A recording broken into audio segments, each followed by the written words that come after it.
Listo, ahora estamos con los anticoagulantes parenterales directos. Aquí vamos a inhibir directamente la trombina, ya no a través de la potenciación de la antitrombina como veíamos en heparinas. Y aquí facilito. Tenemos que todos estos derivan de la hirudina, ya que la hirudina es un compuesto que proviene de la saliva de las sanguijuelas. Tenemos ahí los derivados de hirudina, que son desirudina y lepirudina, ¿ya? Desirudina y lepirudina, esos son los derivados de hirudina, ¿ya? Por eso les he puesto acá juntitos, derivados de hirudina. Y tenemos los recombinantes, sintéticos.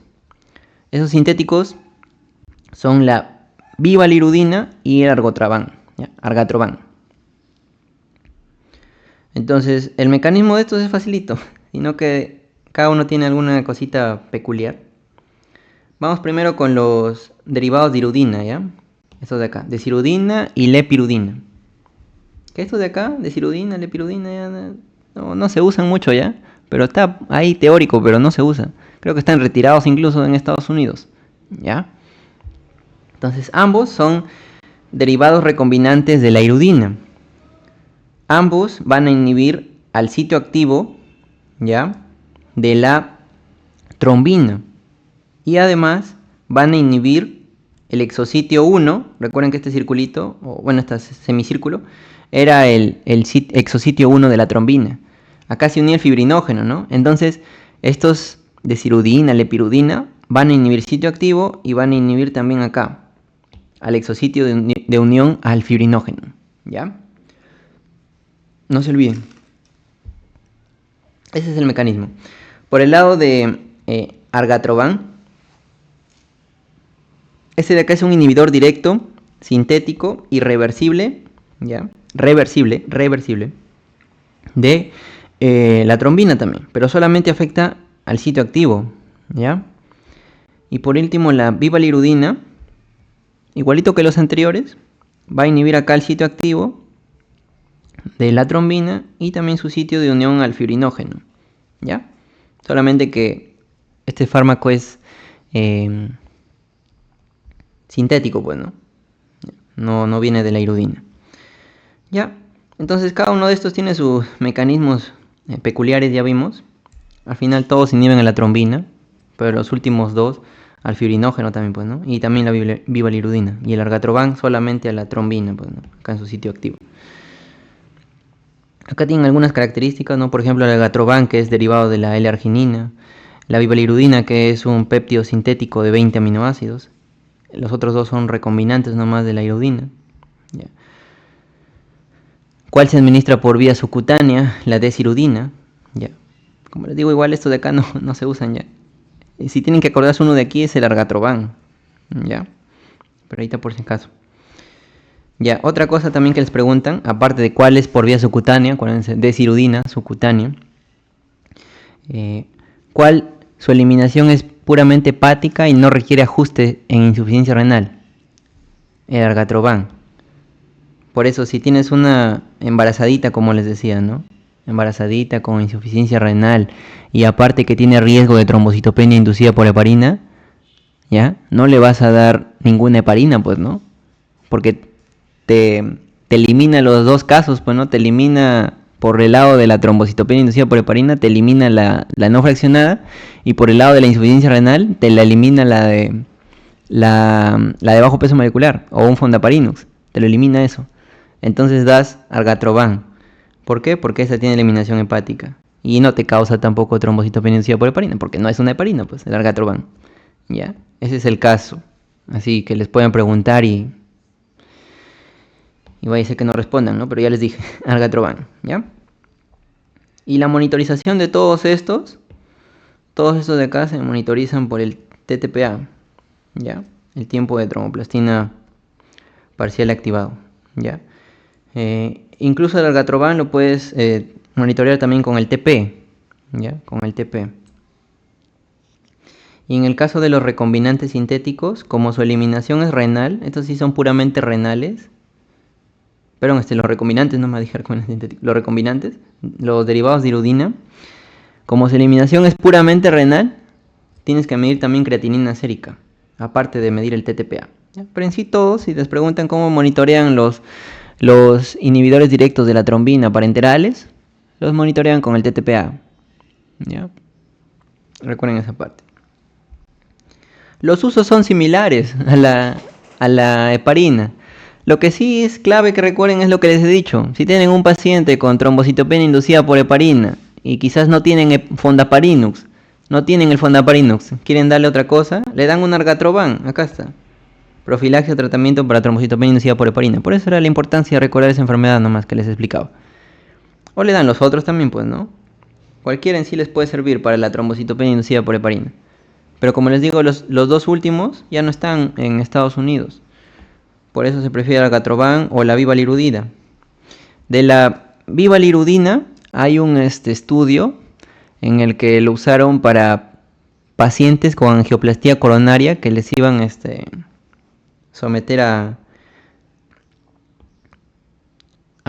bueno, ya que las habían sometido ya a intervención coronaria percutánea, ¿no? Les habían hecho el procedimiento que les expliqué hace un momento. Entonces, después de ese procedimiento, para evitar el riesgo de que se forme un trombo, ¿ya? Se le tiene que administrar vivalirudina. Ya acá está el estudio de 2022, el Bridge 4. Esos son los usos. Es similar, como les digo, a heparina. Lo único importante es recordar la trombocitopenia inducida por heparina. Alternativas tienen estos fármacos, pues, ¿no? Acuérdense de eso. Uy, acá está. Acuérdense de eso, ¿ya? Tienen estos fármacos. Ese es el resumen de esta partecita, de esta diapositiva. Y acá algunas cuestiones importantes, como el argatroban, que les digo que solamente es metabolismo hepático, útil en pacientes con insuficiencia renal. ¿Cuál de todos tiene la vida media más corta? Es la vivalirudina, ¿ya? Y el TTPA, o tiempo de tromboplastina parcial activado, para monitorear el efecto de todos estos fármacos. ¿Ya? Por ahí les pueden preguntar la desirudina, que se utiliza para tromboprofilaxis post cirugía electiva de reemplazo de cadera, ¿no? Importante eso de ahí, para la cadera, como les digo, siempre les dan profilaxis a esos pacientes después de operarlos, porque se van a quedar inmovilizados ahí, no vaya a ser que formen trombos y después hagan embolismo, sobre todo al pulmón, ¿no? Acuérdense de eso, ¿ya? Ese es el resumen de estos fármacos, así de simple. Vamos con warfarina. Ya les explicaba de warfarina en la noche que la historia es curiosa, ¿no? Las vaquitas empezaban a consumir el trébol dulce y se morían, pues, ¿no? Y a partir de ahí lo aislaron el compuesto activo, que es el dicumarol, ¿ya? El dicumarol. Entonces el dicumarol sirvió para formar warfarina. Warfarina ahora lo usan como anticoagulante, ¿ya? ¿Por qué? Porque las personas querían suicidarse con ese raticida, pero no se morían. Entonces vieron ahí que podía funcionar como anticoagulante. Y encima estaban anticoagulados esas personas, ¿ya? Más o menos esa es la historia de warfarina. ¿Qué más? Ya, también tenemos otros, aparte de warfarina, que no son tan frecuentes su uso. El uso más es de warfarina, por eso los he puesto ahí. ¿Ya? Los otros que se usan, uno está acá en la diapositiva, el otro no está. Es el acenocumarol. ¿Ya? El acenocumarol es un fármaco con un tiempo de vida medio de 10 a 24 horas. ¿Ya? Lo que sí es importante es que su inicio de acción es más rápido que de warfarina. Inicio rápido, más rápido. Sino que dura menos tiempo. Ya, es importante el acenocumarol. Ya, hay otro también, que ya sí ya no es tan usado.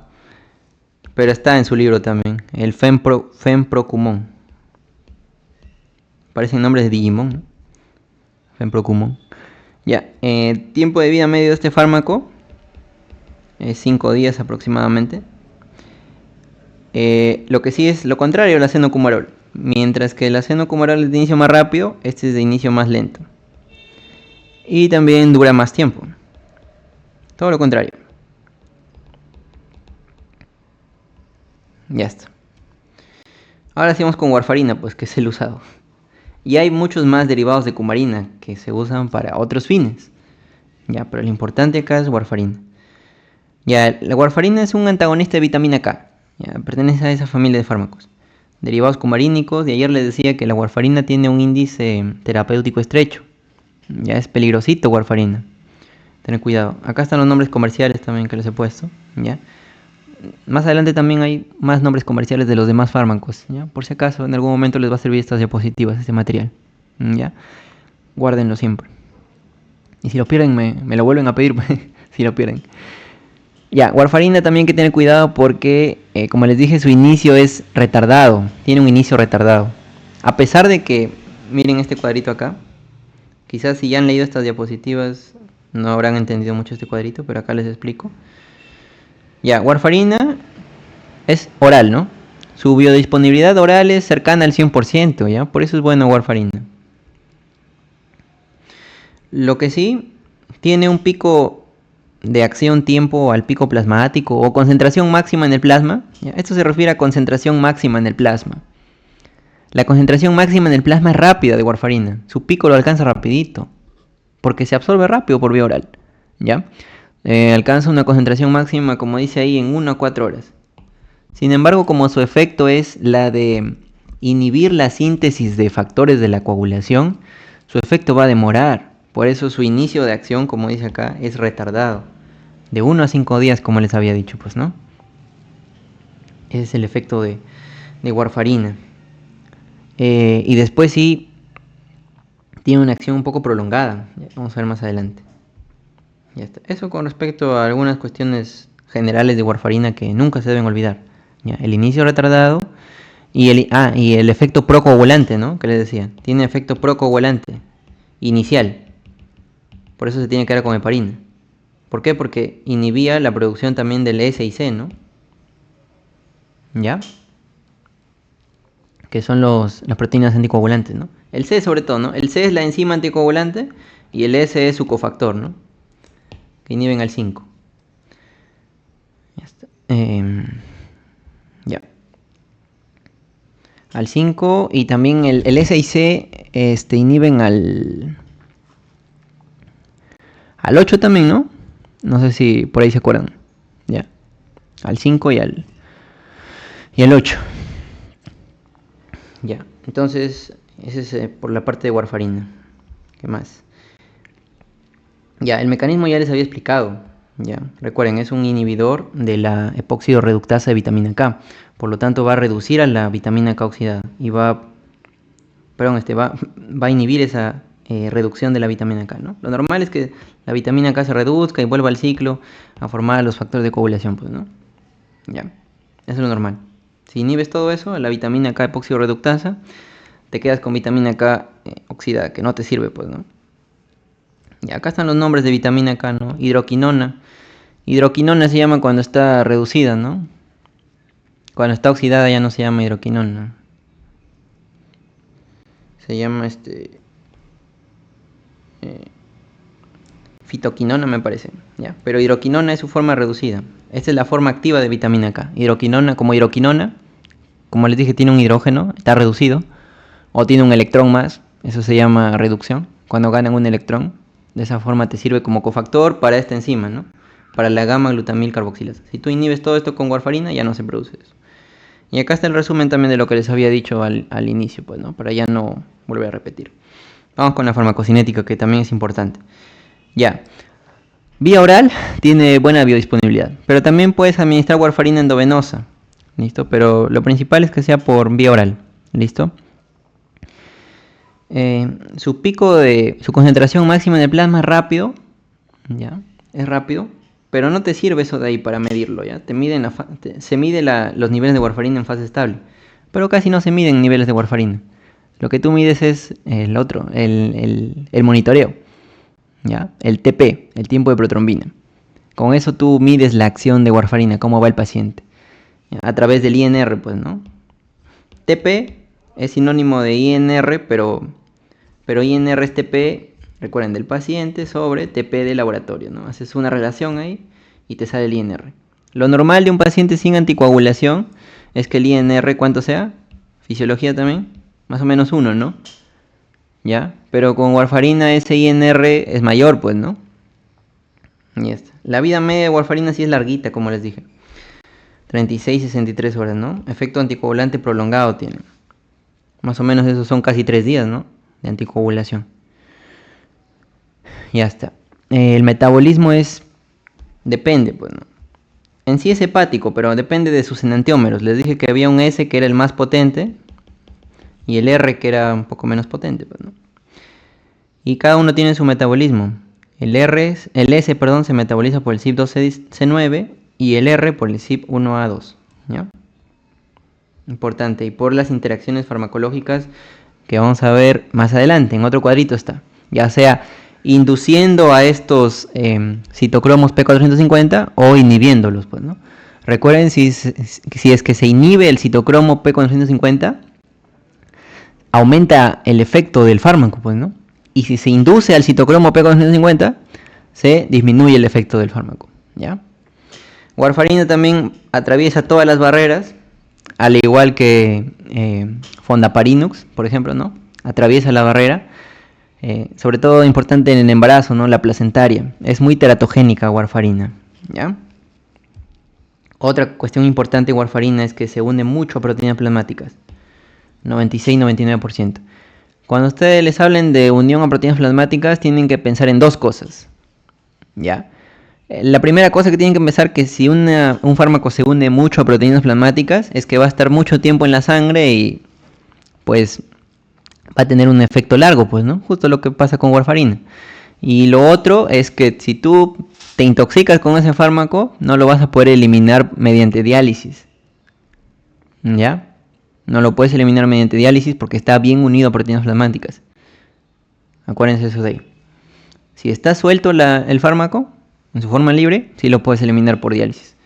Si no, no. Y esto. Y es muy teratógeno. Pues les había dicho que... Ayer les dije, ¿no? Categoría X en el embarazo, warfarina. Y tiene algunos efectos que vamos a ver ahorita. Ya está. ¿Cómo monitoreas el efecto anticoagulante de warfarina? Mediante el INR, el índice internacional normalizado. Ya. Recuerda que este INR, que viene del TP, evalúa la vía extrínseca, porque warfarina inhibe factor 2, factor 7, que es de la vía extrínseca, factor 9 y factor 10, pues. Pero por el 7, el 7 es un factor bien característico, tiene la vida media más corta de todos los factores, cortita su vida media. Por eso warfarina también al toque lo inhibe, ¿ya? Toda esa vía, ¿ya? Y su efecto, su concentración máxima de warfarina también es rápida, pues, ¿no? Pero su inicio de acción es retardado. Ya, el rango terapéutico del INR es que sea 2 a 3. Ya, yo les dije que el INR normal es 1. Entonces, para que tú digas, este paciente está realmente anticoagulado con warfarina, está haciendo efecto, es que sea de 2 a 3. Para la mayoría, ¿ya? Warfarina también tiene indicaciones precisas, ahorita vemos, ¿ya? Sobre todo esta, para prevenir trombos después de la colocación de válvulas mecánicas, ¿ya? Esos pacientes que les colocan una válvula mecánica pueden hacer trombos también, ¿ya? Entonces ahí para prevenir le dan su warfarina y ahí se controla con el INR para decir que ese paciente con válvula mecánica mitral está realmente anticoagulado. Su INR debe estar entre 2.5 a 3.5, ¿ya? Ese es para los rangos terapéuticos. Respecto a la adherencia, para ver si realmente la persona está tomando su warfarina, pues, ¿no? Hay un real control. Se evalúa el tiempo en rango terapéutico, ¿ya? Que el tiempo en rango terapéutico es el tiempo en sí, el porcentaje de tiempo durante el cual el paciente está manteniéndose en INRs adecuados, ¿ya? En INR adecuado. Si está más del 60-70% de todo el tiempo que lleva durante la terapia de warfarina en un INR adecuado, está bien. Se dice que el paciente está realmente adherido al tratamiento anticoagulante con warfarina, ¿ya? Facilito, ¿no?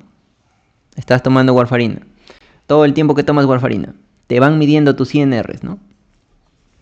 Y si en la mayoría del tiempo, ¿no?, más de 60-70% de todo ese tiempo, tu INR está bien, es porque tienes buena adherencia al tratamiento, ¿ya? Y el INR, pues son esos de acá que les he puesto a un costado. Esos son los objetivos. ¿Ya? Acuérdense del INR, les van a preguntar. Ya, el inicio del tratamiento y el solapamiento. El solapamiento quiere decir que le das con heparina, ¿ya? Es el resumen del solapamiento. Así lo van a encontrar ese término en sus libros. Aunque bueno, en el libro casi no hay eso de acá. Esto lo he sacado más de artículos, ¿ya? Y de otras referencias más actualizadas. Ya, entonces respecto al inicio de tratamiento, el TP, como les digo, se prolonga rapidito. ¿Por qué? Porque el factor de coagulación 7 tiene una vida media muy corta, 5 horas.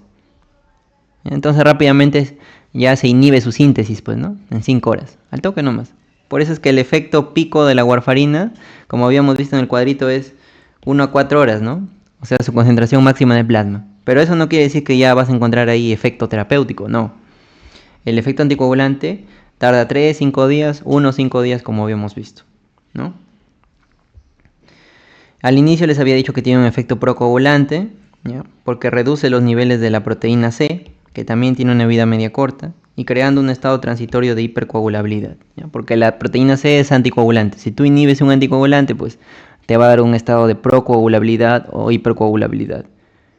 Entonces requiere solaparlo. ¿Con qué? Sobre todo en situaciones agudas, ¿no? En el paciente crónico con warfarina, le puede dar warfarina solita.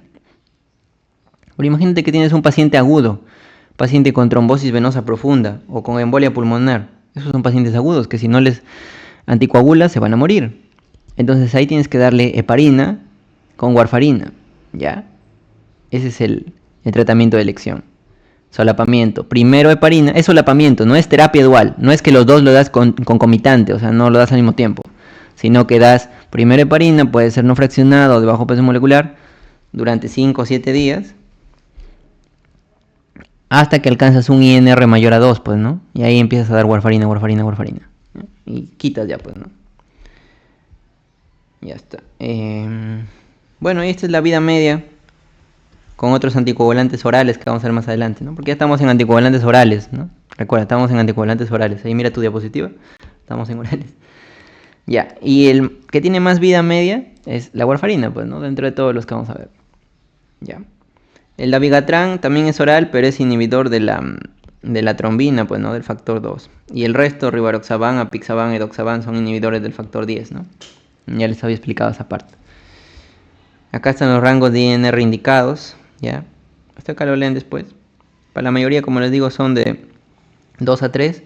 Para válvulas mecánicas mitrales, 2.5 a 3.5.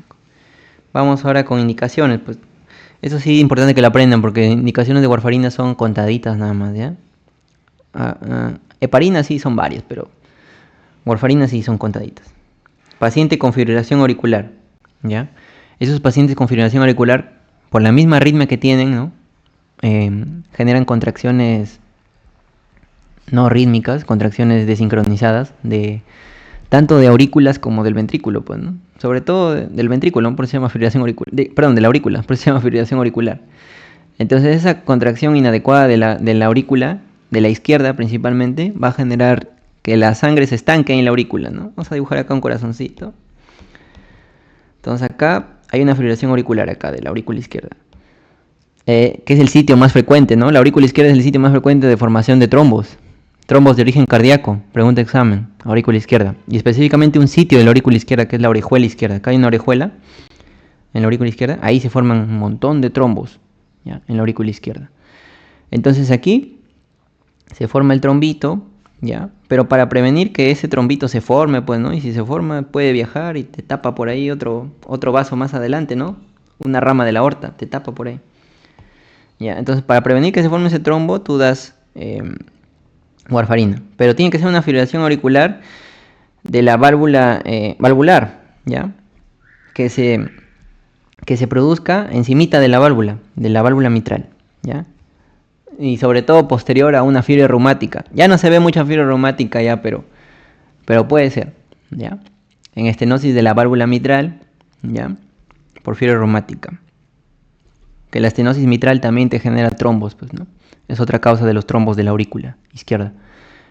Entonces ahí, ¿ya? Previenes ahí. Porque si no, como te digo, ese trombo viaja por la aorta y se puede ir a tu cerebro, se puede ir a tu pierna y te causa isquemia, pues, ¿no? Es peligroso sobre todo en el cerebro, pues, ¿no? Porque El cerebro es lo que controla todo, pues. No somos nada sin el cerebro. Ya. Válvulas cardíacas. Ahí es gol estándar. Ya, como les digo, los pacientes con válvulas cardíacas necesitan también terapia anticoagulante. Ahí le das sí o sí warfarina, no hay otra cosa. Anticoagulantes orales de acción directa, que vamos a ver más adelante, no se dan, contraindicados. Los de acción directa son lo que hemos visto, ¿no? Dabigatran y los inhibidores del 10, apixaban, rivaroxaban. Warfarina es un anticoagulante oral, pero es indirecto, pues, ¿no? Porque si te das cuenta, no, warfarina no es que inhiba a un factor de coagulación en sí en específico, ¿no? Inhibe a una enzima que produce un factor de coagulación. Por eso es un inhibidor indirecto, ¿ya? Eso también, no sé si les dije, ¿ya? Warfarina es como las heparinas, pero de los orales, ¿ya? Es indirecto también. No es directo, es indirecto warfarina. Ya está. Y aquí se prefiere, pues, no válvulas cardíacas. Para el tratamiento de tromboembolia venosa también, ¿ya? Que incluye, ya les dije, ¿no? Trombosis venosa profunda y embolismo pulmonar. Y este también, gol estándar aquí, en el síndrome antifosfolipídico, que es un estado de hipercoagulabilidad también, donde se forman trombos. Y es peligroso porque te pueden dar isquemia cerebral. Entonces aquí tienes que dar warfarina también, ¿ya? Entonces, como les digo, son indicaciones fijas de warfarina. Acuérdense de las válvulas. Creo que seguro por ahí hay unos libritos, no sé si han visto que ponen mnemotecnias pero con dibujos. Son los sketchy, ¿no? Sketchy de farmacología. Después si encuentro por ahí les busco un dibujito de los sketchy de farmacología. Supongo que dibujarán un corazoncito con una válvula. Así como les puse los sketchy de microbiología en la primera unidad, creo. De los estreptococos, sí, también debe haber de farmacología. Después voy a buscar ya, para que les quede un poquito más claro. Quizás con esos dibujitos hubiera quedado un poquito mejor esto, ¿no? Pero como les digo, son indicaciones fijas. No sé, dibujen un corazoncito, no sé, sus válvulas de metal lo ponen acá, ¿ya? De metal, sobre todo la válvula mitral, ¿no? Y el síndrome antifosfolipídico. Y ahí dibujan por acá, no sé, una plaqueta. ¿Qué tiene que ver con las plaquetas ese síndrome? ¿Ya? Y previene, pues, ¿no? Previene los ictus isquémicos cerebrales. No se lo olviden. Otros fármacos contraindicados, ¿ya? Pero warfarina es peligrosa, como les dije. Aparte de su índice terapéutico estrecho, warfarina tiene contraindicaciones, sobre todo en el embarazo. Teratógena. Ahí se prefiere en el embarazo, ya saben, las heparinas, ¿no? Bajo peso molecular sobre todo, ¿no? Por encima de una no fraccionada. Entonces en el embarazo, la warfarina va a generar si tú consumes, ¿no? Bueno, si tienes una gestante que consume warfarina. Síndrome fetal de warfarina. Y este va a depender, pues, ¿no? Si la paciente gestante consume warfarina en el primer trimestre o en el segundo y tercer trimestre, pues, ¿no? Primer trimestre por la parte de la organogénesis que ya saben ustedes, ¿no? Primer trimestre. Y también tenemos síntomas en el segundo y tercer trimestre, ¿ya? Entonces, en el primer trimestre lo que te puede causar esta warfarina es lo que se ve en esta imagen del niñito. Hipoplasia nasal. ¿Ya? También te puede causar como les había dicho ayer, la condrodisplasia de punctata. Así se llama. Condrodisplasia punctata. Que es esta imagen que ven aquí. ¿Ya? Son malformaciones óseas que causan en el niñito. Que se acompañan de calcificaciones epifisiarias. Acá están. Ven acá la epífisis, hay como puntitos. Son calcificaciones epifisiarias. Punteadas, así se llama. Ese es el típico de la condrodisplasia punctata. También atresia de las coanas, ¿no? Y de acá le causa dificultad respiratoria al niñito cuando nace, pues, ¿no? Atresia de las coanas. Incluso paladar hendido también. Paladar hendido. Laringomalacia también, ¿ya? Y en el segundo y tercer trimestre más tiene que ver ya con los defectos del sistema nervioso central. ¿Listo? Alteraciones en el cuerpo calloso, que es el que comunica los hemisferios, ¿no? Es feo ahí eso. Hidrocefalia también puede causar. Retraso mental, pues, ¿no?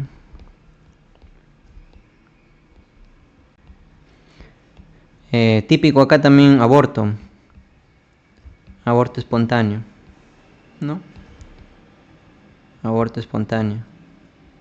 Recuerda que aborto es antes de las 24 semanas de gestación, ¿no? Ese es aborto. Ahí no es viable el producto, pues, ¿no? El feto. Aborto. Aborto espontáneo. Y también en el ojo. El niñito cuando nace puede tener ceguera, ¿no? Por una atrofia óptica. Atrofia del nervio óptico, ¿no? Ya está. Ese es el síndrome fetal de warfarina. Les vayan a preguntar, ¿ya? No creo la verdad que les pregunten, porque su examen ya lo que les va en ese examen ya les dije. Ya. Esto ya está para que sean mejores doctores nada más. Ya, el riesgo de hemorragia también. Riesgo de hemorragia en sí con cualquiera, ¿ya? Pero con warfarina un poco más que con heparina, pues, ¿no? Como les dije, su índice terapéutico es estrecho. ¿Ya? Entonces, igualito, contraindicado pacientes con hemorragia activa, ¿ya? O pacientes con aneurisma, pues no le vas a dar. El aneurisma es una dilatación ahí de la aorta, así, una bolita, entonces está a punto de romperse, se vaya a sangrar, ¿ya? Tampoco no le vas a dar ahí warfarina. Tampoco en hemorragia intracraneal. Ya, y tampoco en insuficiencia hepática severa. Este Child-Pugh es una escala para medir insuficiencia hepática, ¿no? Por cirrosis. Child-Pugh lo van a ver en cirrosis, Child-Pugh. Hay Child-Pugh A, B y C. El C es lo más severo de todo, pues, ¿no? Y el Child-Pugh te mide los parámetros, la mnemotecnia batea, ¿no? Eso tú evalúas con el Child-Pugh. Evalúas bilirrubinas, evalúas ascitis, evalúas el TP, el tiempo de protrombina, encefalopatía hepática, obviamente, bueno.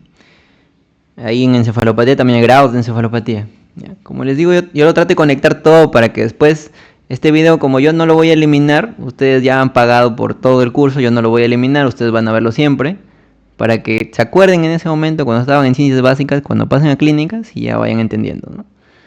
Encefalopatía y el último A es de albúmina, también miden albúmina.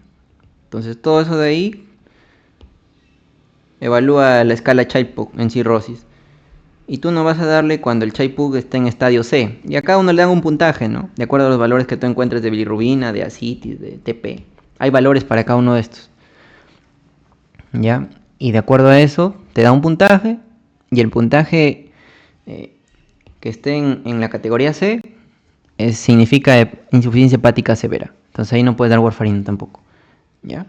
Más adelante nuevamente se menciona esto del Child-Pugh C, así que ya, para no alargar más adelante, ya.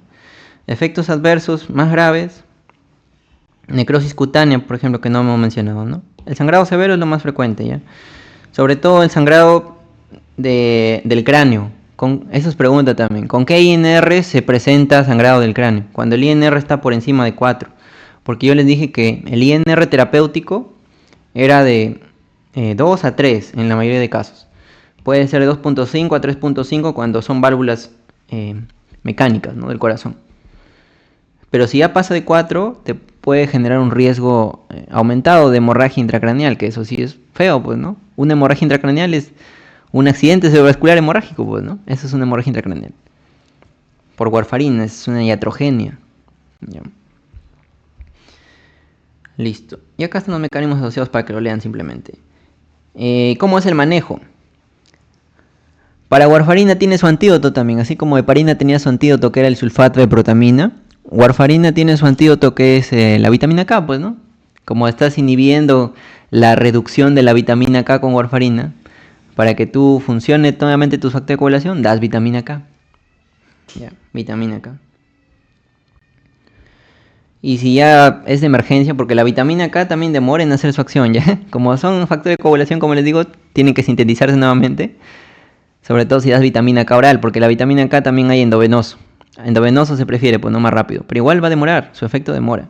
Entonces, lo mejor sería cambiar los factores de coagulación del paciente, ¿no? O administrarle factores de coagulación, que es el concentrado plasmático, ¿no?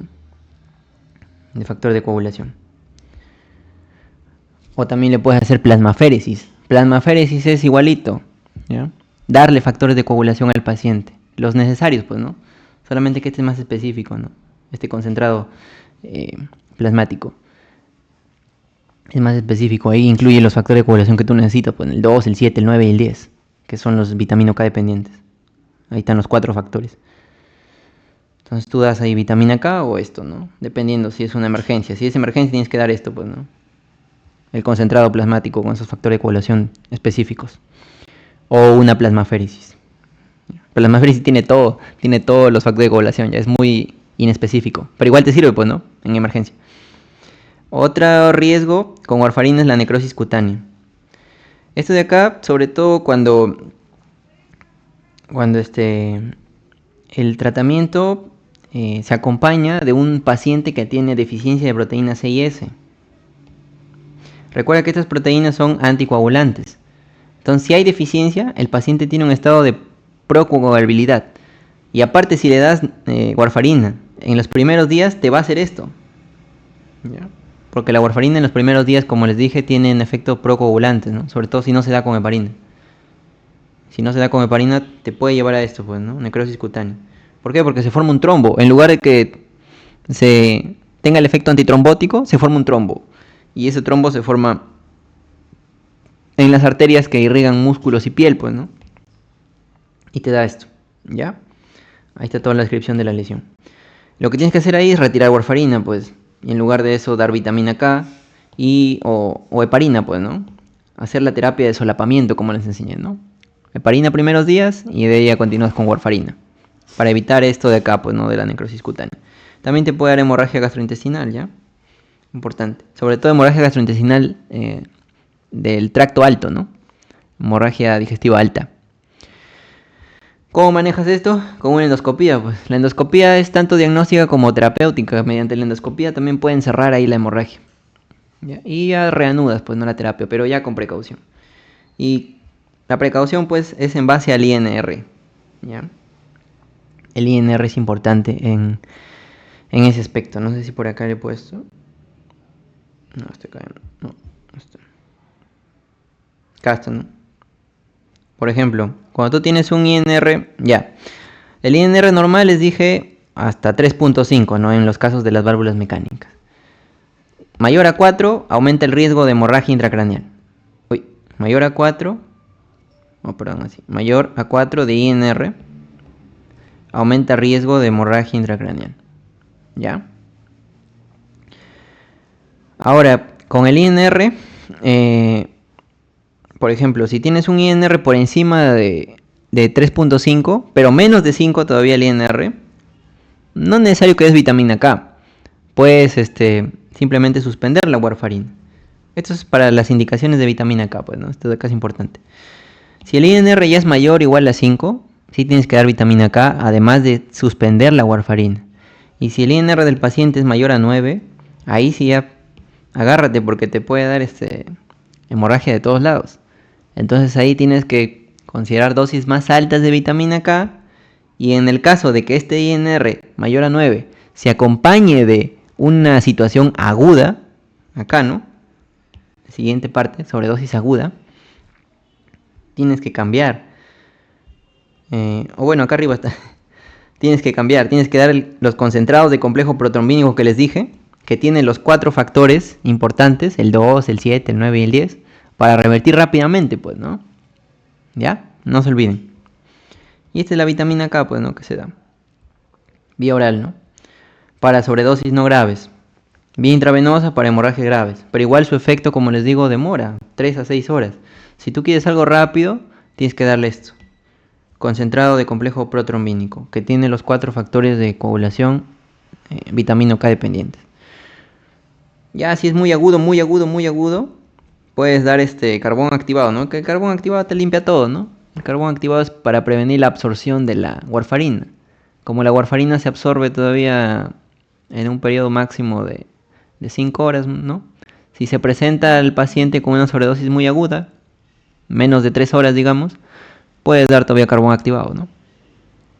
Y como les dije, la diálisis no es efectiva. ¿Por qué? Porque la warfarina se unía casi al 100% a las proteínas plasmáticas, ¿no? 98, 96%. Entonces yo les dije que unido a proteínas plasmáticas no te sirve hacer diálisis porque no hay fármaco libre para que lo limpies, pues, ¿no? Está unido a proteínas. Y en la diálisis no vas a extraer proteínas plasmáticas, pues en la diálisis no se saca proteínas. En la diálisis nomás se limpia iones, el plasma, pues no se saca las proteínas. Ya está. Sobre todo de warfarina. ¿Eh? Acuérdense, esto de acá del INR es para el manejo en situación crónica, pues, ¿no? Ya, en situación crónica. Situación crónica, INR más de 9, tienes que darle más vitamina K, ¿no? Y si es una situación aguda, cambias a esto, pues, complejo protrombínico. Estos de INR, acuérdense, les van a preguntar. El rango es 5, pues, ¿no? Si les preguntan con qué INR tú empiezas a dar vitamina K, con 5. ¿Ya? Más de 5. 5 o más de 5. Esa es la pregunta de examen ahí. Y acá hay algunas consideraciones que también para que lo lean después. Alternativa al complejo, al concentrado de complejo protrombínico, el plasma fresco congelado, como les dije, ¿no? Solamente que el plasma fresco tiene todos los factores de coagulación, pues, no tiene los 4 específicos, pero igual le sirve, pues, ¿no? Y aparte tiene un poquito más de efectos adversos, porque estos plasma o esto de acá, el complejo, el concentrado de complejo protrombínico, también tiene sus efectos adversos, ¿no? Las reacciones de hipersensibilidad. Ya. Y acá está el tiempo aproximado hasta la normalización del INR, pues, ¿no? Lo que tú quieres es normalizar el INR, que tu INR nuevamente esté en 2, en 3, pues, ¿no? Entonces el que más rápido actúa es este, pues, ¿no? El concentrado de complejo protrombínico. Ahí tienen la intravenosa y la oral también. Y vitamina K. Y sin tratamiento, pues, nunca pues, se va a arreglar el INR. ¿Ya? ¿Qué más? Ya. Bueno, esto de acá les puse porque warfarina, como conclusión, ¿no? Entonces, warfarina, acuérdense que tienen que tener experiencia, pero aquí con lo que les estoy diciendo ya van a tener experiencia, porque la experiencia no se logra de la noche a la mañana, pues, ¿no? Y tampoco se logra solamente yendo al hospital y escuchando. La experiencia también se logra leyendo. Aparte que tienes que escuchar y ir al hospital, tienes que leer también. ¿Ya? Ustedes no se queden con la clase que yo les estoy dando aquí. Vayan a leer también, ¿ya? Ahí van a comprobar todo lo que les digo y quizás por ahí encontrar alguna cosita más que les puede servir para más adelante. Entonces con eso ya obtienen experiencia y nunca se van a olvidar de warfarina ni heparinas que hemos visto. Y aparte warfarina es de bajo costo, por eso se prefiere también. Y se puede revertir porque tiene antídoto. Los que tienen antídoto son buenos. Heparina tiene antídoto, warfarina tiene antídoto. Más adelante vamos a ver otros antídotos. Esos son buenos, esos fármacos que tienen antídotos. Te permiten ahí manejarlo bien. Ya está. Ya, bueno, estas son interacciones de warfarina, que también ya les he dicho, ¿no? Por ejemplo, hay que tener cuidado con los que incrementan el efecto y los que bajan. ¿Quiénes incrementan el efecto? Los que inhiben al citocromo, pues, ¿no? El CYP2C19. Ya, que son los que metabolizan sus enantiómeros R y S que vimos hace un momento, pues, ¿no? O los que inducen al CYP, o sea, van a bajar el efecto, porque lo metabolizan más rápido, ¿no? Al inducir al CYP, el CYP trabaja mejor, metaboliza más rápido la warfarina, entonces baja el efecto de warfarina. Y ahí está todo lo que ustedes ya conocen, ¿no? Y lo que ya les mencioné en alguna clase que hicimos de farmacodinamia, ¿no? Recordar siempre los compuestos antimicóticos, los azólicos o antifúngicos que están acá. Esos son pregunta clásica de examen, que son inhibidores del CYP, ¿ya? El fluconazol, sobre todo, ¿ya? Lo van a ver en la quinta unidad. Los antifúngicos son inhibidores del CYP. Antibióticos como por ejemplo el metronidazol, también, ¿ya? Amiodarona también interfiere por ahí. O el cotrimoxazol, que también es otro antibiótico, ¿ya? Esos son inhibidores del CYP. Interacción farmacodinámica, por ejemplo, con otros antitrombóticos, como por ejemplo aspirina, los AINES, antidepresivos. Puede aumentar también el efecto warfarina, ¿no? Porque en sí hacen los dos un efecto de sumación, ¿no? Porque ambos previenen la formación de trombos. puede aumentar el riesgo de hemorragia si tú das así combinado, pues, ¿no? Y el INR puede ser que no se altere, ¿no? Porque como tiene que ver otro mecanismo esto de acá de los antiplaquetarios, no tiene que ver con el INR, ¿no? Los antiplaquetarios más tienen que ver con el tiempo de sangría. ¿Ya? Si se acuerdan esa parte, con el tiempo de sangría. Estamos viendo nosotros factor de coagulación con warfarina, ¿no? Por eso el INR puede ser que no se altere, pero el paciente sí tiene alto riesgo de hemorragia. Por el efecto de suma que hacen eso. ¿Ya? O también cuando se interrumpe la producción de vitamina K. O sea, tienes un paciente que consume warfarina y aparte tienes un paciente que le das antibióticos de amplio espectro que van a destruir la microbiota intestinal, que son Ustedes saben que la microbiota intestinal son la que produce la vitamina K, ¿no? Las bacterias del colon sobre todo. Son las que producen ahí su vitamina K. Y es la que te sirve a ti. Por eso es que buena tu microbiota del colon. Entonces, si tú tienes un paciente y le das aparte con warfarina y le das aparte sulfonamidas o cefalosporinas, que son antibióticos de amplio espectro, que acaban con esa microbiota porque son antibióticos, van contra las bacterias. No distinguen si es una bacteria patógena o comensal de tu cuerpo. Van a bajar también la producción de vitamina K y potencian el efecto de warfarina. Ahora, si te vas para abajo, las que disminuyen el efecto de warfarina, tenemos los que inducen. Ya les había dicho también los fármacos inductores. Rifampicina en primer lugar, ¿no? El antituberculoso, que lo van a ver en la quinta unidad. Barbitúricos, fenitoína, que son antiepilépticos también. Carbamazepina, otro antiepiléptico, es inductor también del CYP, ¿ya? Y también, pues si tú consumes vitamina K, consumes tu espinaca, tu brócoli, tus verduras de hoja verde, también, pues, ¿no? Disminuye el efecto de warfarina. Ya está. Esto es en comparación con otros anticoagulantes orales directos, ¿ya? Recordar acá las indicaciones, ¿no? Donde la warfarina es preferida. Les había dicho, ¿no? El corazoncito con sus válvulas mecánicas y el síndrome antifosfolipídico, ¿no? De las plaquetitas, que te genera trombos también. Los anticoagulantes orales directos están contraindicados en todos ahí. Se prefiere ahí warfarina, ¿ya? Incluso en insuficiencia renal severa también, pues, ¿no? Porque warfarina se elimina por vía hepática, pues, ¿no?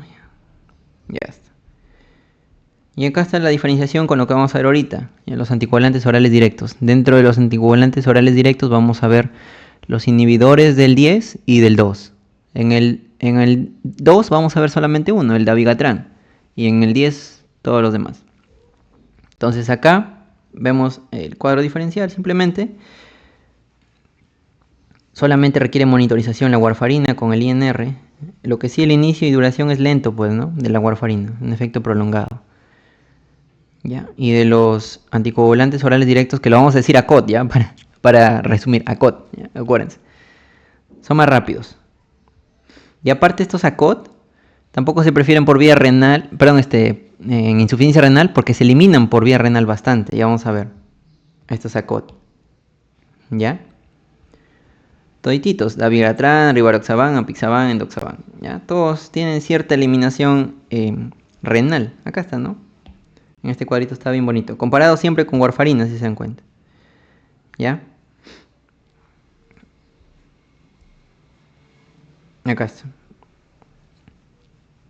80% de eliminación renal para dabigatran, que es el que más eliminación renal tiene de todos los anticoagulantes orales directos que vamos a ver. ¿Ya? Listo. ¿Qué más? Eso sobre todo en esta parte, ¿ya? Ahorita vemos dabigatran y los demás. Esto ya lo vimos. Ya. Esta también es pregunta de examen importante, ¿ya? Para cada uno de los fármacos que estamos viendo es importante porque los pacientes a veces se van a someter a procesos invasivos o cirugías, ¿ya? En cirugía. Y es importante que días antes de que se dé la cirugía de ese paciente que consume cualquier tipo de anticoagulante que estamos viendo, o antiplaquetario que vamos a ver después, se le suspende el fármaco. Ya, entonces, en el caso de warfarina, ¿cuántos días antes de la operación se le debe retirar el fármaco? El objetivo antes de una operación es que su INR de ese paciente que consume warfarina esté menos de 1.5, o sea, casi lo normal, que es 1, casi lo normal. Nunca se logra lo normal nuevamente, ¿no? pero sí se tiene que más o menos lograr eso. Y depende del tipo de cirugía. Si es cirugía mayor, si es una cirugía de bajo o moderado riesgo, o es una cirugía o una hemorragia que está activa ahorita. ¿Ya? Si está activa ahorita, pues al toque suspendes, pues, ¿no? El fármaco. ¿Ya? Y tienes que dar el antídoto. Como es urgente, está dándose hemorragia ahorita, tienes que dar el concentrado de complejo protrombínico, ¿no? Con los 4 factores que les he dicho, para normalizar el INR rapidito. Es el que más rápido normaliza el INR. Pero si por ejemplo vas a someterlo a una cirugía, ese paciente que consume warfarina, una cirugía de riesgo bajo, moderado, ¿no? Una colecistectomía quizás, ¿no? Que es lo que se ve bastante. O una apendicectomía, ¿ya? Tienes que suspender warfarina 3 días antes. Y si es una cirugía mayor, 5 días antes. Preguntas de examen, ¿ah? Cirugía mayor o procedimiento invasivo, alto riesgo. Le vas a hacer una intervención coronaria percutánea, un bypass. Cualquier cirugía cualquier cirugía del tórax y del abdomen, ¿ya? Pero abdomen que involucre más órganos un poco más grandes como son el estómago, eso, ¿ya? O en el tórax, cirugías cardíacas, ¿no? Cirugías de pulmón. Ahí tienes que suspender 5 días antes, ¿ya? Y controlas el INR el día antes de la operación, controlas. Si el INR es más de 1.5, además de suspender 5 días antes, tienes que dar vitamina K, ¿ya? Un día antes mides el INR. Si el INR es más de 1.5, administras vitamina K, 1 a 2 miligramos. Esa es más o menos la indicación. Toda esta parte es clínica. Por si acaso les pongo, porque les vayan a preguntar, pero ya les estoy explicando, ya para que lo entiendan. Con ejemplos así más o menos, ¿ya? Y acá algunas consideraciones, ¿no? De la terapia con warfarina. Si el riesgo trombótico es alto, ¿ya? La warfarina interrumpida y reemplazada por la heparina, pues, ¿no? Porque warfarina al inicio les dije que tiene efecto procoagulante nuevamente. Entonces, si hay riesgo trombótico alto de un paciente, tienes que dejar de dar warfarina y mejor das heparina, pues, ¿no? Heparina y la terapia puente o de solapamiento que les dije. Warfarina se detiene 5 días antes, se inicia heparina de puente. Cuando el INR cae por debajo del rango terapéutico, ¿no? Menos 2, se suspende la heparina y se procede con la cirugía, ¿ya? No sé si me entendieron. O sea, tienen un paciente con riesgo trombótico alto. Ahí, si estaba tomando warfarina, retiran warfarina. Pero el paciente tiene que seguir con su tratamiento anticoagulante. Entonces ahí tienes que darle heparina, ¿ya? No fraccionada o de bajo peso molecular, con sus dosis ya que hemos visto. La warfarina se detiene 5 días antes de la operación, ¿ya? La heparina se sigue dando, ¿ya? Se sigue dando hasta que el INR sea menor a 2 o menor a 2.5, ¿ya? Y se suspende 24 horas antes de la operación si es una heparina bajo peso molecular. O si te da más tiempo, pues con la otra no fraccionada lo puedes suspender 4 a 6 horas, ¿no? Porque recuerda que la de bajo peso molecular tiene un efecto más prolongado que la no fraccionada. Por eso la no fraccionada lo puedes suspender hasta 4 a 6 horas antes de la cirugía, ¿ya? Pero la warfarina ya la has detenido 5 días antes, ¿ya? Vamos ahora con otros procedimientos de riesgo trombótico bajo moderado. Ahí no se recomienda ya el solapamiento, ¿ya? Esa es la idea. Vamos ahora con los inhibidores del factor 10A, ¿ya? Continuamos con anticoagulantes orales, pero esta vez directos, ¿ya? Terminamos con warfarina, eso es todo. Entonces acá, facilito acá. Lo que quiero que se lleven de esta diapositiva es que Ampixaban es el mejor, ¿ya? Ampixaban es uno de los mejores. Segundo lugar, Rivaroxaban. Eso es lo mejor, porque el Ampixaban, como habíamos visto, es el que tiene, el de acá, ¿ya? Es el que tiene menor eliminación renal. Por eso es uno de los mejores. Aparte, el Ampixaban tiene menor riesgo de hemorragia gastrointestinal. Y si tienes un paciente que es, por ejemplo, muy obeso, ¿ya? Muy obeso o tiene un IMC más de... Obeso me refiero más de 150, por acá les he puesto. Más de 120, 150 kilos. O si tienes un paciente con IMC más de 40, que es ya obesidad mórbida, tipo 3, te sirve bastante Ampixaban y Rivaroxaban. Los demás no han tenido buenos resultados en ensayos clínicos, ¿ya? Pero el mejor es apixaban para estos pacientes con obesidad mórbida. ¿Listo? Eso quiero que se lleven de acá. Y ya, pues el mecanismo de esto es facilito. Como ya hemos visto toda la vía de coagulación, lo que inhibe es al 10, al de la vía común. Acá había uno también que se estaba dando antes, que es este... Acá está toda la línea de tiempo también de los inhibidores del factor 10. El último que se creó fue el Betrixaban, ya en el 2017.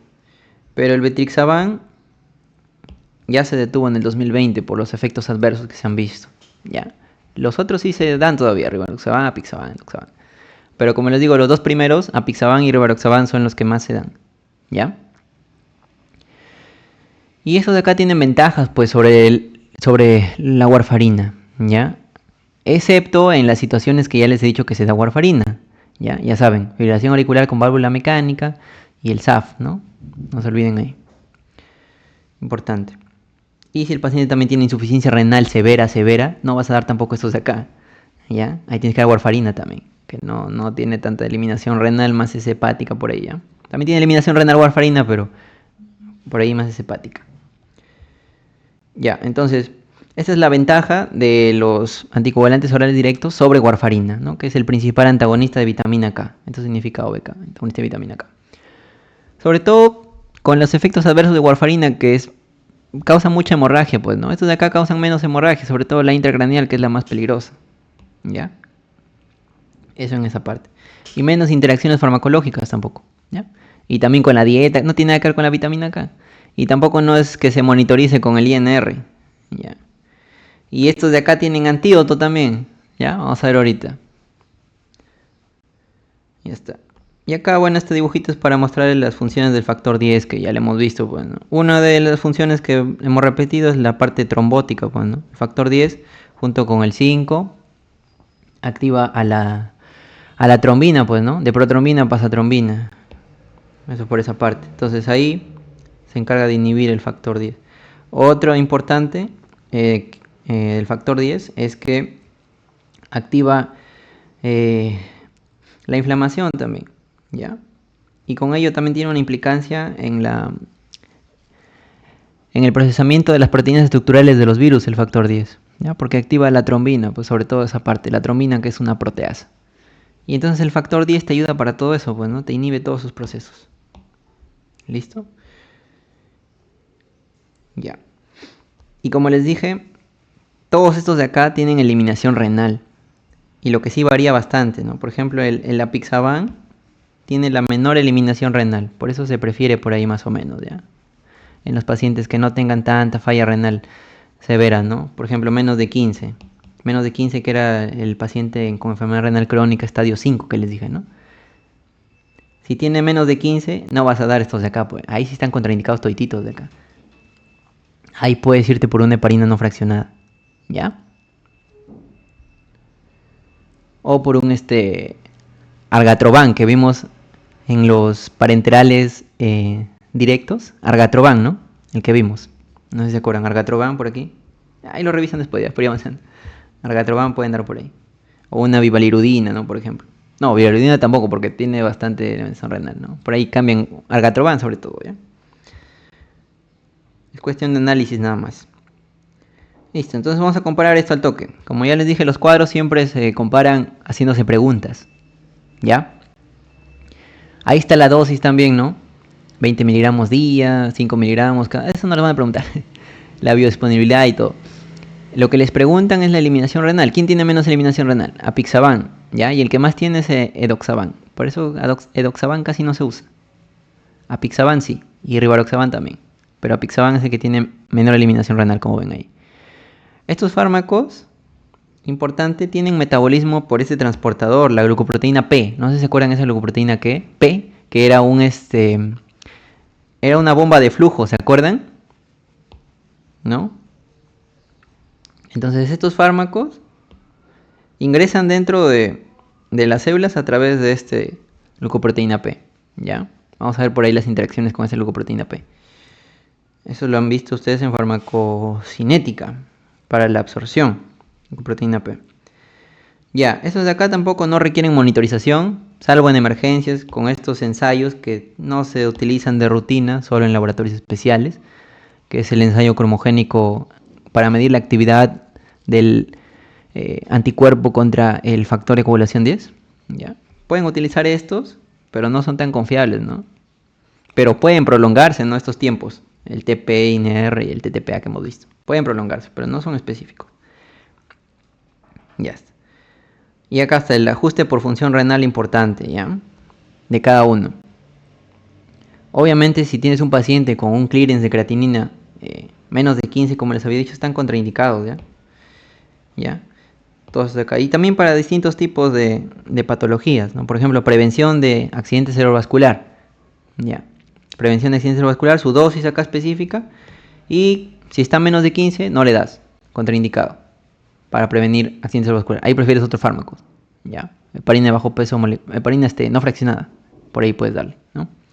En tratamiento para trombosis venosa profunda o embolia pulmonar, también tienes acá la dosis. Acá no es necesario el ajuste, pero sí no das si tiene menos de 30. Ya, menos de 30, que es enfermedad renal crónica 4, 5, ¿no? Menos de 30. Listo. Y así con los demás, ya, importante. Lo que sí tienen que acordarse es del apixaban, que es el que más se utiliza, como les dije. El apixaban tiene criterios, ya, tiene criterios para ajuste de dosis. Ya, acá está. Se reduce la dosis del apixaban en pacientes que baje su volumen de distribución. ¿Y en qué pacientes disminuye su volumen de distribución para los fármacos? Pacientes mayores de 80 años, muy viejitos, ¿ya?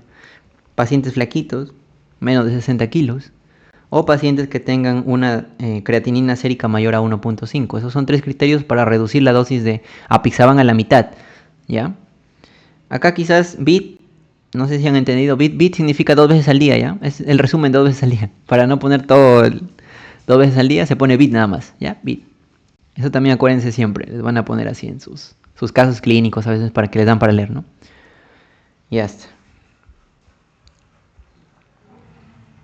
Y este es el ajuste por peso de cada uno de estos fármacos. Ya como les dije, si les ponen así un caso de un paciente que tiene obesidad grado 3, mayor a 40 de IMC, o su peso más de 120, 150 kilos, los que se han demostrado que tienen eficacia son apixaban y rivaroxaban. En las dosis que les dije acá, en la dosis estándar. ¿Ya? En las dosis estas de acá.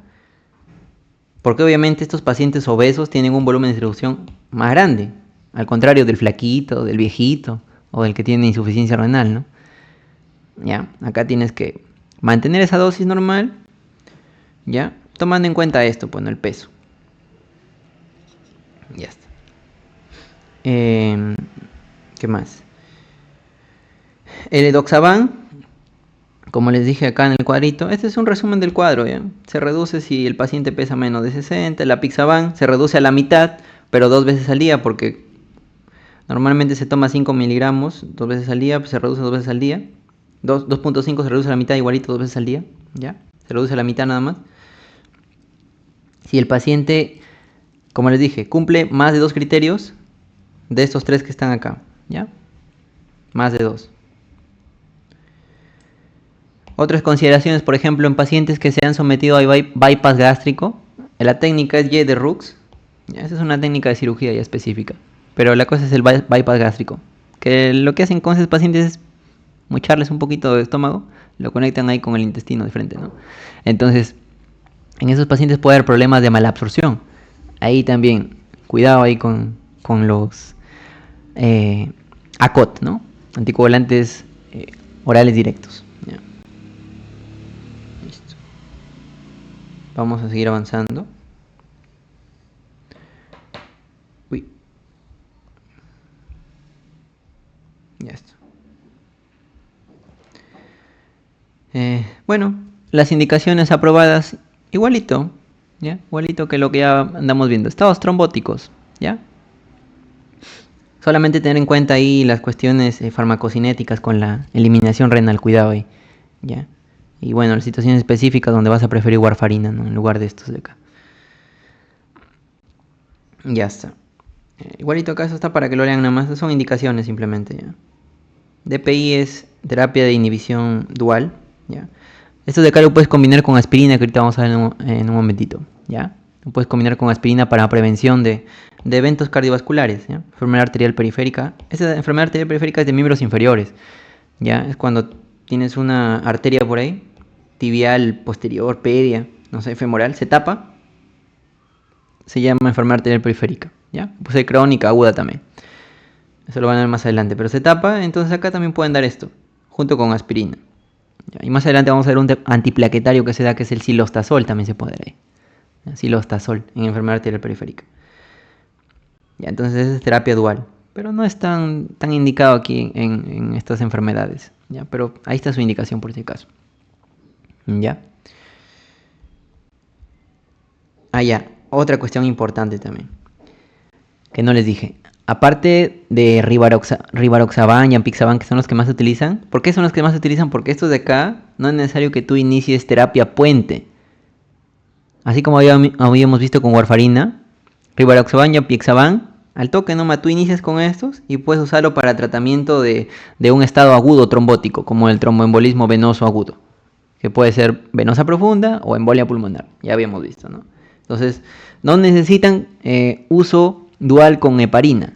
De frente nomás Rivaroxaban y Apixaban.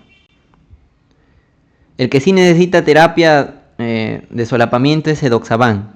De los tres que hemos visto inhibidores del factor 10, Edoxaban es el que necesita solapamiento con heparina. 5 o 10 días iniciales, un poquito más que con warfarina, ¿no? Warfarina era 1 o 5 días.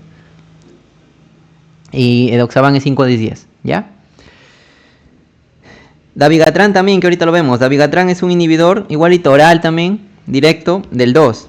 Del factor de coagulación 2, de la trombina. También necesita solapamiento, al igual que warfarina, ¿no? Entonces estos tres necesitan su warfarina, ¿no? En el caso de warfarina es requerido hasta 5 días puede ser, o hasta que el INR alcance niveles terapéuticos, ¿no? Que era más o menos 2. Alcanzas 2, ¿ya? Y quitas la heparina, ¿no? Eso habíamos visto. Listo. Contraindicaciones, ya hemos visto las contraindicaciones, lo hemos visto en la parte de warfarina, ¿no? Acá nuevamente está, ¿ya? Ahí está para que lo vean nada más. Acá se añade lo de insuficiencia hepática severa, igualito el Child-Pugh, ya les expliqué. Situaciones de uso incierto que todavía no se ha demostrado mucho en los ensayos clínicos, eso también ya lo hemos visto un poquito, ¿no? Por ahí cuidado con los extremos del peso, ¿no? En la insuficiencia renal grave también, cuidado ahí, sobre todo con el clearance de creatinina a menos de 15. Acá incluso menos de 25 para el Apixaban. ¿Listo? Hay algunos datos limitados, como dice ahí.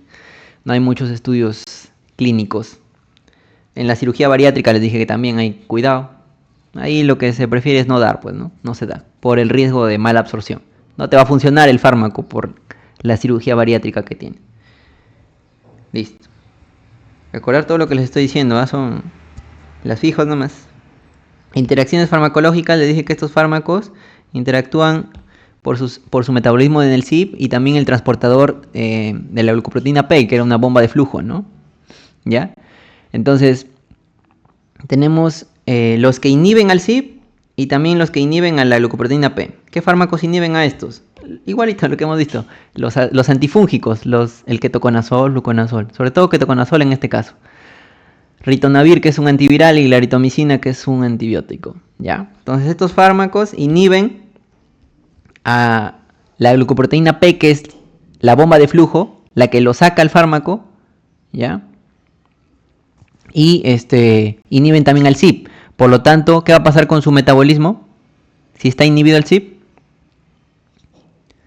va a estar disminuido. Por lo tanto, su efecto va a ser mayor, pues, ¿no? Por eso dice acá, mayor concentración. Igual, si tú inhibes a la bomba que lo saca a ese fármaco, que no deja que funcione, también su mecanismo va a estar aumentado, pues su efecto va a estar aumentado, ¿ya? Entonces acá, cuidado con estos fármacos, ¿no? Antifúngicos, antivirales, ¿no? Los antivirales también son inhibidores, ¿ya? En general, así si les preguntan, fármacos inhibidores del CYP o de la glucoproteína P. Antifúngicos, que todos terminan en azol, y antivirales. Y fármacos estimuladores del CYP. En primer lugar, rifampicina, que es antituberculoso, y antiepilépticos. Ahí está fenitoína. Y ahí se incluye la hierba de San Juan también, que es inductor del CYP. Y también de la bomba de flujo. Por lo tanto, va a sacar más fármaco. La bomba de flujo saca fármaco. Van a ver después bombas de flujo también en antibióticos. Sacan fármacos, no dejan que actúen. por lo tanto disminuye su concentración. Igualito con el CYP. Si induces al CYP, metaboliza más rápido el fármaco, disminuye su efectividad, pues, ¿no? Su efecto. Vamos ahora con la COX. Acá es un efecto de sumación, ¿no? Si lo das con aspirina y como les había dicho, ¿no? Un efecto de suma por la farmacodinamia, ¿no? Los dos son antitrombóticos. Efecto adverso, hemorragia es el más frecuente. El intracraneal no es tan frecuente, ¿no? Menor riesgo que con warfarina, ¿ya? Hemorragia gastrointestinal, eso sí hay que tener cuidado. Apixaban muestra tasas similares de hemorragia gastrointestinal que warfarina. Ya, por eso le digo que apixaban es el mejor, pues, ¿no? Ya. Por rivaroxaban y edoxaban sí hay que tener cuidado, ¿no? Porque su riesgo de hemorragia gastrointestinal es más alta que con warfarina, así que cuidado ahí. Listo. Ya está. Ya, y como les dije, estos sí tienen sus inhibidores. Al igualito que warfarina, también tiene sus inhibidores. Y acá está, ¿no? Rivaroxaban, apixaban, su antídoto es el andexanet alfa. Ya, ¿qué hace este? Ustedes ya saben, todos inhiben al 10, tienen acá. Pero el andexanet alfa, ¿ya? El andexanet alfa es un análogo sintético del factor 10. O sea, es como si fuera un 10 falso. ¿Ya? Un falso 10. ¿Ya? Es un falso 10 que se une al inhibidor del factor 10, pues, ¿no? Puede ser apixaban, rivaroxaban y el otro, ¿ya? Se une aquí y lo captura, pues, al inhibidor y ya no deja que actúe. Ese es el mecanismo del antídoto, ¿ya? Ese es el andexanet alfa. Antídoto de todos los anticoagulantes orales directos inhibidores del factor 10 activado, ¿ya? Actúa como señuelo, dice aquí, ¿no? Es un análogo inactivo del factor 10, ¿no? Es un 10 falso, como les dije, ¿ya? Ese es el resumen. Hay más cositas para que lo lean, ¿no? Acá está el protocolo de manejo de hemorragias, igualito. Se evalúas el sangrado, suspendes si sangra mucho el paciente. Si sigue sangrando, le das el antídoto, ¿no? Porque puede ser que por ahí todavía esté actuando el fármaco, que es el andexanet alfa. O le cambias los factores de coagulación, pues, ¿no? Con los concentrados concentrado protrombótico, ¿no? Le das factor de coagulación. Ya está. Incluso puedes dar transfusión sanguínea también, ya. Eso es un poco más adelantado. Igualito acá. También tienes que suspender si el paciente se va a someter a cirugía. Para pacientes, por ejemplo, con crímenes de creatinina mayor a 50, ¿ya? Acá están los días, ¿no? Que tienes que suspender y acá la reanudación. Porque obviamente tiene que continuar con su tratamiento el paciente. Si ha estado consumiendo eso, tiene que continuar después de que lo operan ya, pues, ¿no? Y acá está también, después de que lo operan. Pero lo que más les preguntan es cuántos días antes de la cirugía tienen que suspender. Porque después, para que continúen, no es tan preguntado, ¿ya? ¿Cuántos días antes de la cirugía? ¿Ya? Entonces ahí recordar. También depende del tipo de procedimiento, pues, ¿no? Si es una cirugía de alto riesgo, donde va a haber alto riesgo de sangrado, entonces tienes que suspender 2 días antes el fármaco, ¿ya? Y si es bajo o moderado riesgo, un día antes, ¿ya? Y si es mínimo, suspender la dosis de la mañana del día de la cirugía o retrasar la dosis, ¿no? No lo tomas ese día que te vas a operar, pues, ¿no? Ya está. De warfarina es un poco más preguntado cuántos días antes, ¿no? Porque warfarina es más usado, porque warfarina es más barato que estos. Estos son muy caros, estos de acá, ¿ya? Esos fármacos son más caros. Warfarina es más baratito. Ya está. Ahora, inhibidores directos de la trombina. Aquí, el dabigatran. Acá detalles específicos del dabigatran para no demorar tampoco en la ponencia, porque ya son las 12 ya. Ya va a ser hora de almuerzo, ya. Seguro están cansados también, y porque en la noche tenemos otra clase. Dabigatran, las fijas es que es un profármaco, ¿ya? Dabigatran fue el primer fármaco de los anticoagulantes orales directos, de los que vimos todititos ahorita, de los orales nada más, menos warfarina, porque warfarina es indirecto. De todos los directos, es el primero en ser aprobado, ¿ya? El dabigatran. Este es un profármaco, ¿ya? Profármaco. Viene como dabigatran etoxilato. Necesita activarse por enzimas hepáticas hacia su fármaco activo, pues su principio activo, que es el dabigatran en sí. Ya, este es un inhibidor, competitivo reversible de la trombina, ¿ya? Y bloquea también, al inhibir a la trombina, inhibe todas las funciones de la trombina. ¿Cuáles eran las funciones de las trombinas? De la trombina era formar fibrina a partir de fibrinógeno, activar al 5, al 8, al 11 y al 13, ¿no? Acá falta el 13, también lo ponen ahí. Inhibe la actividad plaquetaria también, porque la trombina hemos visto que también se une a un receptor de la plaqueta, que es el par1, ¿no? Entonces todo eso hace el dabigatran, al inhibir a la trombina. Tienen una baja biodisponibilidad por vía oral, ¿ya? Necesita dosis altas, como dice ahí. Su concentración máxima es rápida también, como warfarina casi. Metabolismo hepático mínimo. Más es renal, como habíamos visto, ¿no? 80% renal, hay que tener cuidado ahí. Y acá está la implicancia clínica de cada cosa, pues, ¿no? La unión a proteínas sí es bajita. Por eso es que te permite eliminar el fármaco por hemodiálisis, ¿ya? Los otros no, los que hemos visto anteriormente, rivaroxaban, apixaban, esos tienen alta unión a proteínas. No vas a eliminarlos por diálisis tampoco. Como warfarina, pues no, que tampoco por diálisis no. Para eso tienen su antídoto esos de ahí. ¿Ya? Vamos acá con una comparación, ¿no? Acá está, ¿no? El único que se remueve por diálisis de los anticoagulantes orales directos es el dabigatran, pues, ¿no? Ahí está. A pesar de que tiene su antídoto, pero su antídoto sí es muy caro, pues, porque su antídoto es un anticuerpo monoclonal. ¿Ya?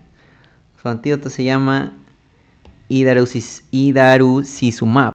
Ya, ese es el antídoto. Es un anticuerpo con afinidad 350 veces mayor, ¿ya? Que el dabigatran tiene por la trombina, ¿ya? O sea, es competitivo, pues, ¿no? Se une acá a la trombina, tiene mayor afinidad que el dabigatran por la trombina y de esa forma lo inhibe, pues, ¿no? ¿Ya? No deja que el dabigatran se una a la trombina. Acá algunas contraindicaciones que ya hemos visto, básicamente lo mismo que hemos visto en warfarina, ¿no? Para estos casos se prefiere warfarina, ¿no? Fibrilación auricular, válvulas, warfarina y mejor, ¿ya? Igualito, acá están las dosis, comparación con warfarina también, a distintas dosis, ¿ya? Importante. Sobre todo con los efectos adversos de las hemorragias, ¿no? Dabigatran a una dosis de 150, el riesgo de hemorragia es mayor que con warfarina, ¿ya? En su dosis de 110 es similar. ¿Listo? Pero en sí, globalmente, hay mayor riesgo de sangrado con warfarina, ¿no? Porque la warfarina se usa más también, pues. Hay más datos de hemorragia por warfarina porque se usa más. Ya está. Igualito acá el ajuste por clínicas de creatinina para que lo lean nada más, ¿ya? Contraindicados, eso sí, cualquiera menos de 15, o sea, estos tú no lo puedes dar en pacientes que se van a realizar hemodiálisis, ya, porque son los que tienen menos de 15 de tasa de filtración glomerular, no los puedes dar, ¿ya? A pesar de que lo puedes eliminar por diálisis, no lo vas a dar, porque le puedes causar una hemorragia a esa persona que tiene tasa de filtración menos de 15, porque su eliminación es 80% renal, como hemos visto. Igual, interacciones farmacológicas también con los inhibidores de la glucoproteína P, inductores y los inhibidores del CYP. ¿Ya? Igualito para que lo lean. El mecanismo es el mismo, ¿ya? Uy, por ahí está la música motivadora en la calle, si la escuchan. Un ratito que pase la música, ¿ya? Ya estamos en hora de almuerzo, ¿ya? Ya, bueno, esto de acá es una comparación igualito del dabigatran con los otros anticoagulantes orales, ya. Acá está la eliminación renal, todo lo que está en negrito es lo que tienen que recordar, ¿no? Es el que tiene mayor eliminación renal, 80%. Y sus antídotos de cada uno, ¿no? El Adexanet. Ya está. Igualito acá, ¿cuántos días antes de una cirugía se debe suspender, ¿no? Dependiendo si es una cirugía de bajo riesgo o de alto riesgo, ¿ya? Y también dependiendo del clearance de creatinina, pues, ¿no? Igual acá en menos de 30 no lo vas a dar dabigatran. Importante el paciente que tiene más de 50 o está entre 30 y 50, pues, ¿no? El paciente que tiene un clearance bueno, más de 50, un día antes, suficiente, lo suspendes antes de la cirugía. El paciente que tiene 30 a 50, 2 días antes, ¿no? ¿Ya? Un día adicional, pues, ¿no? 2 días antes. O en el otro caso también 2 días antes si es una cirugía de alto riesgo, o 3 días antes si es una cirugía de alto riesgo, pero en un paciente con clearance entre 30 y 50, pues un poquito afectado ya. Ya, y acá hay algunas consideraciones que lo pueden leer ahí más adelante, ¿no? El resumen es lo de arriba nada más, el cuadrito. Vamos ahora con antiplaquetarios, ¿ya? Vamos a dejar aquí la grabación. Si hay alguna duda, voy a pausar aquí para grabar esto de aquí aparte.